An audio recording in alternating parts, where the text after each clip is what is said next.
How's it going? Why do you think accessing information that shapes our communities often feels so complicated, and what can we do to change that? The way I usually talk about this is if we look at information as it stands today, especially in the government side, we think about how we used to do things when we had a bulletin board. The big town square had the big board where they post up, information about the government, what's going on, what are recent updates. And then if you really boil down, in my opinion, all we've done is digitize that bulletin board.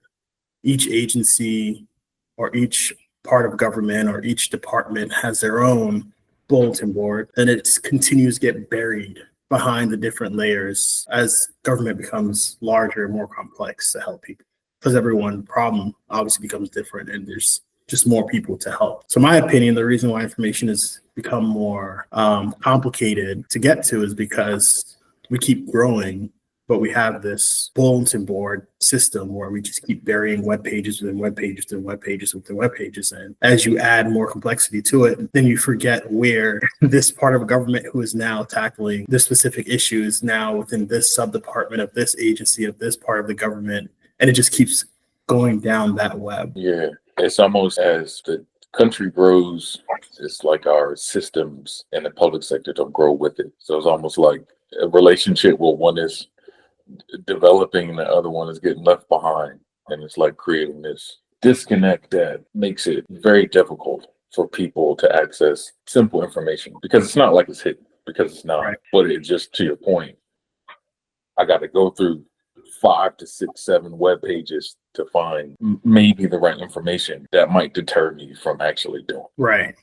And just because, and to your point, it's not that they're trying to hide it or lack of trying for publication. They are doing what they believe, the best way. People, they try to put in their newsletters, they post it on their website. They may even reach out to a limited capacity to different people. But at the end of the day, it's, again, the system where it's you post it and hope people will find it.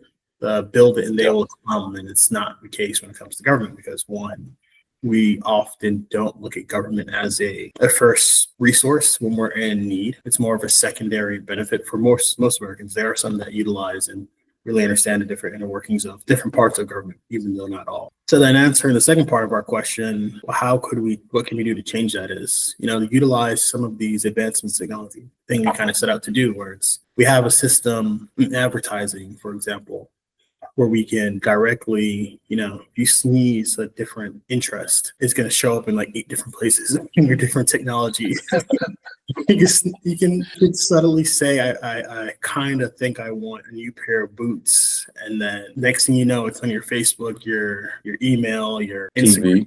Exactly. It's on the banner on the website you're visiting. And so there's different ways we can approach this to help connect people with the different pieces of it. And to our point, we try to make it easier with our CIVA alerts. So I remember we were talking about how we send out these newsletters daily or weekly, depending on the person's level of engagement or need or want. And then in one that recently started sharing around with places that we've been or benefited from, like the Ruhr Institute in Northeastern or with the Urban League down in Atlanta. We sent them about the recent NSF opportunity that enables workforce development in STEM that's now being funded through NSF that has open applications in Q1 of next year. So that's great information that organizations can utilize, but how would you have found that information? You'd be that to, one, been subscribed to NSF's website, possibly newsletter, and maybe have caught it. Then two, absolutely.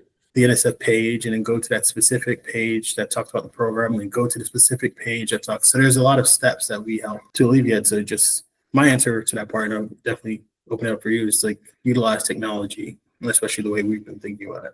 What are you thinking? Yeah, I think continue to lean into the connections that we've been making, just from something like looking at where the NSF funding comes from, and be able to identify the agencies that also were part of whether it's the bills that issue that money to NSF. So I think those connections help out, and in the long term, obviously, that end up helping out people that we end up working with and serving, but also letting them know, hey, it's not just relevant funding in NSF, but maybe there's 3 other agencies that may make sense for your organization to start looking at in terms of funding to get done what you need to get done.